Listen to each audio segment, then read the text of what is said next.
Hi guys, James here with another video, and I thought I would try something a little different. I had this idea probably a few years ago by now, where I was mostly doing strictly movies or TV shows, but I'm also a big fan of Magic the Gathering, so I thought I would try to do a top 10 list of certain MTG cards. And in this case, I came up with an idea to do top 10, as you'll see by the title, top 10 obscure / overlooked cards.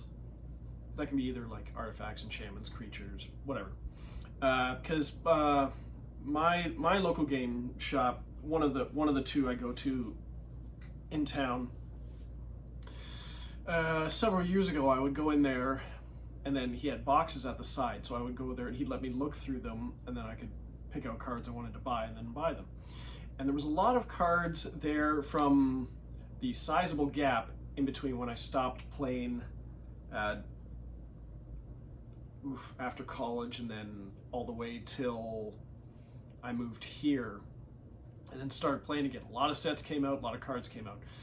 And there was a period for, I think they were like Tempest, Invasion, The Years of Block, all of those, and they had like black border, but they had very like old looking borders.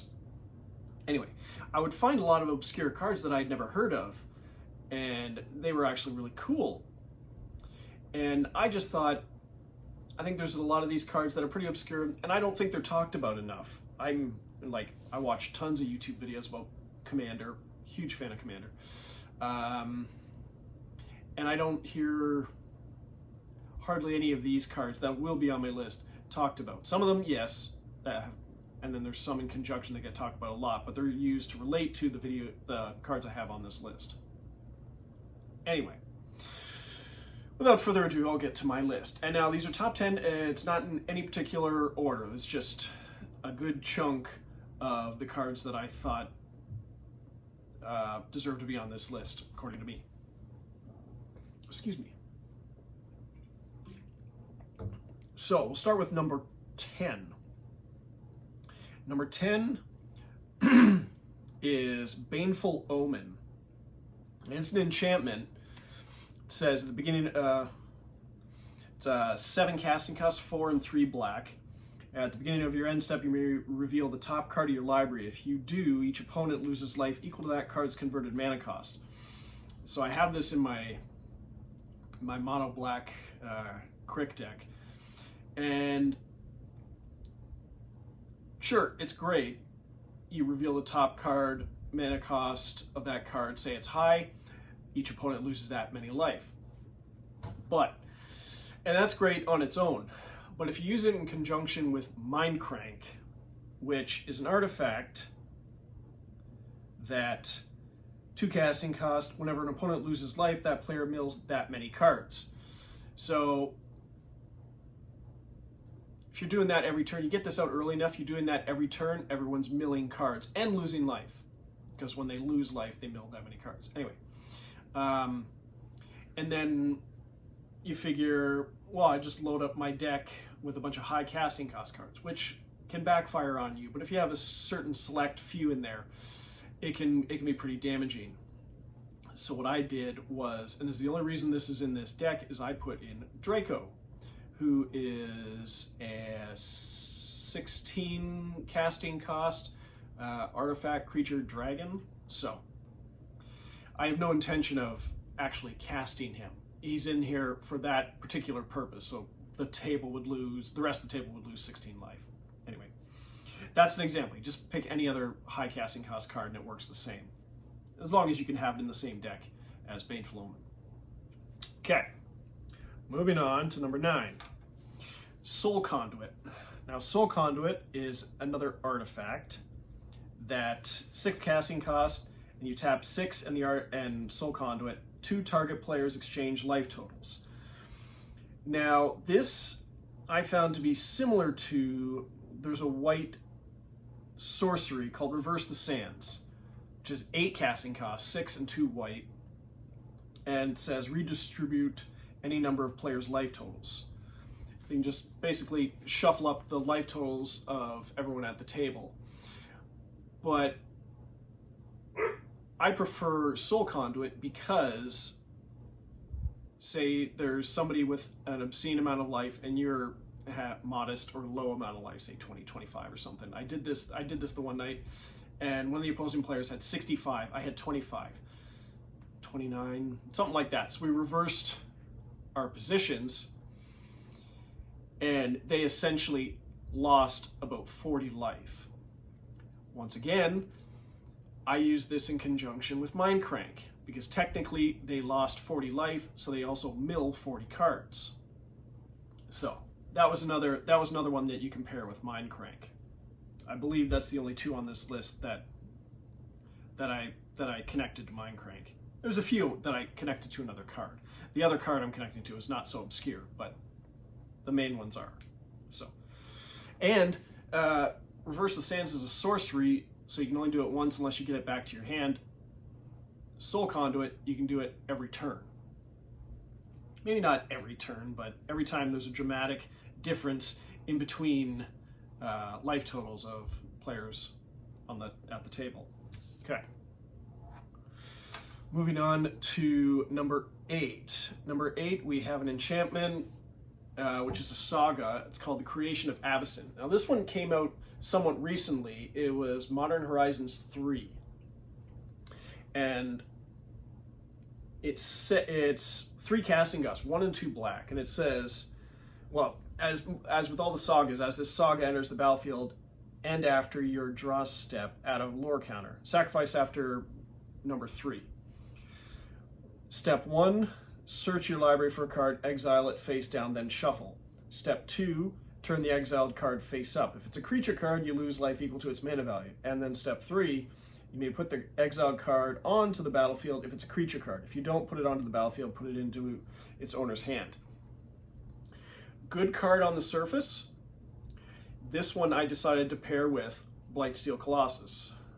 So you go searching through your deck for that, put it face down, then you reveal it. Sure, you're going to lose, what is it?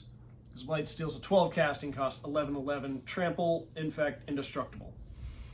So you lose 12 life, but if you get this out, if you get the Creation of Avacyn out early enough, sure, you lose 3 life, and then say after the saga finishes, you put it onto the battlefield, another one goes around. So it might be like turn 5 or 6, but you can one-shot someone, and then they're out of the game, depending on what they have on the table. Or you put them in a very bad position.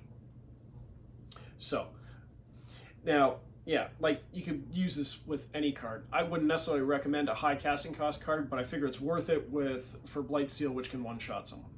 Anyway, so that's Creation of Avacyn. Okay, number 7. Number 7, we have an artifact creature called Creepy Doll. Excuse me. And I've loved this card ever since I saw it. I haven't used it a whole lot. Excuse me. But again, it's on this list because I never hear it talked about. And I think it's pretty cool. 5 casting cost. Okay, granted. 5 casting cost, it's a 1/1. But it is indestructible. And then whenever Creepy Doll deals combat damage to a creature, flip a coin. If you win the flip, destroy that creature. So chances are, you attack with this, they either take one, block it with some massive creature, your creature doesn't die, their creature might die. So, unless of course it has like infect or something. So I found it to be a pretty cool, I mean it's not a cheap card to use, but I don't know. Cool in my opinion. So that's Creepy Doll.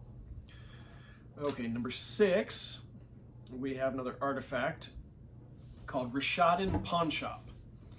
Now I've heard Rishadan, there's a land with Rishadan Port, I think, where you can tap a target land.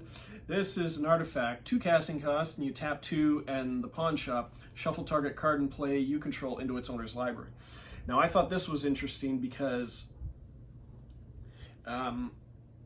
say you've cast a spell and a permanent, and it had an ETB trigger, enter the battlefield trigger, and then that's all you needed it for, and you want to use it again eventually. You can tap this, shuffle it back into your library. Or if you've got a creature on the battlefield and somebody's put an enchantment on it or something on it, they've what is it, like paralyze or pacifism, they basically rendered it null and void. Well, you can just get it off the battlefield back into your library. Those are the two things that jump to my mind immediately for this card, but it is a pretty cheap one to get out and to use. So if you're in trouble, this could help. So that's Rishadan Pawnshop. Number 5, and I've never actually used this one yet, but I think it could be useful. It's called Credit Voucher. And it's a 2 casting cost artifact. Tap 2, again. Sacrifice Credit Voucher, shuffle any number of cards from your hand into your library, then draw that many cards. So if you got a handful of crap, or you can't do it, you need some land, you're kind of mana screwed. Tap 2, sacrifice this, not discard your hand, shuffle it back into your library, and then draw that and get a fresh hand of cards. Maybe you had 5, maybe you had 7 or 8 cards in your hand that were useless. Now you might have a bunch of land. I don't know. I think it's pretty cool. Credit Voucher. Now this one, number 4, I could be really annoying. I used it once. I don't have it anymore, but I remember using it once, and it was really, really shook up the table, or the floor, really. It's called Sands of Time. 4 casting cost artifact. Each player skips his or her untap phase. At the beginning of each player's turn, untap each tapped artifact, creature, and land he or she controls, and tap each untapped artifact, creature, and land he or she controls. So it's really weird. You don't get to untap anything, but if you tapped yourself out of mana and attacked with everything, used all your artifacts, you're untapping everything. If you hardly did anything that turn, you have to tap your entire board.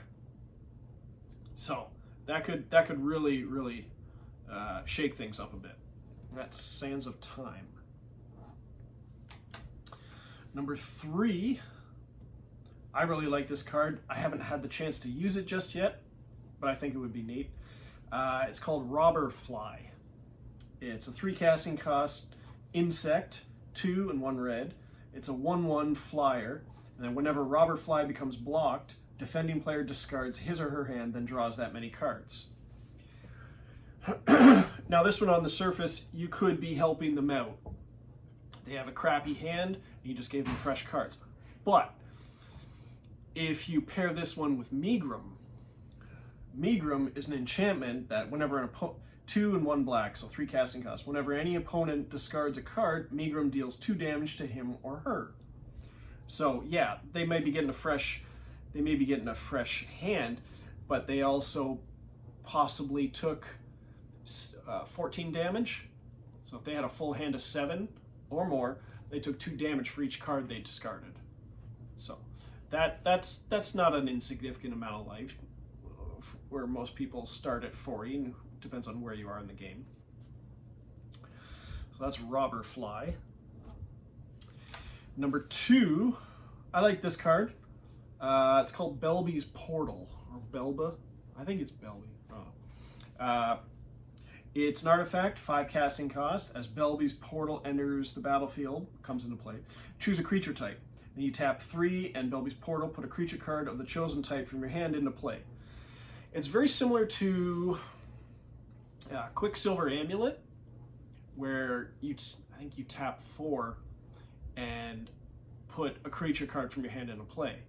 This one, it's one colorless mana cheaper, and if you're running tribal or kindred, like goblins, orcs, Phyrexians, Eldrazi, or whatever, you just put one right into play. You don't get you get the ETB triggers, the end of the battlefield triggers, but you don't get a cast trigger. But still could be handy. So that's Belbe's Portal. Now, number 1. Number 1. Just one second. Number 1, we have another artifact. Yeah, I had a lot of artifacts on this list. Anyway, number 1 is an artifact called Cryptic Gateway. Where are you hiding? There it is. 5 casting cost. Artifact, tap 2 untapped creatures you control, and there's a colon there, so you can do this for as many times as you can. Tap 2 untapped creatures you control. You may put a creature card from your hand that shares a creature type with each creature tapped this way onto the battlefield. Now, my favorite thing to use this for is in an Eldrazi deck, where you tap, say, 2 Eldrazi Scions, or you tap 2 Eldrazi Spawns, and just put an Eldrazi Titan into play, like this one. And you get, well, you can do any of them. Again, you don't get the cast trigger, but 1 turn goes around the board, and you're allowed to attack with them and do a tremendous amount of damage. And a lot of them have attack triggers like Annihilator, or milling half top 20 cards, or exiling the top 20 cards like Ulamog does. Anyway, you can also use it for if you have a creature with more than 1 creature type or subtype. Say it's a like Phyrexian wizard, and you tap a wizard and a Phyrexian, you can put that into play. It doesn't have to just be Eldrazi, Eldrazi, Eldrazi. It can be Phyrexian wizard, Phyrexian wizard. So, as long as the 2 you tap share a creature type in common with the creature you're putting into play. So, I think it's really cool.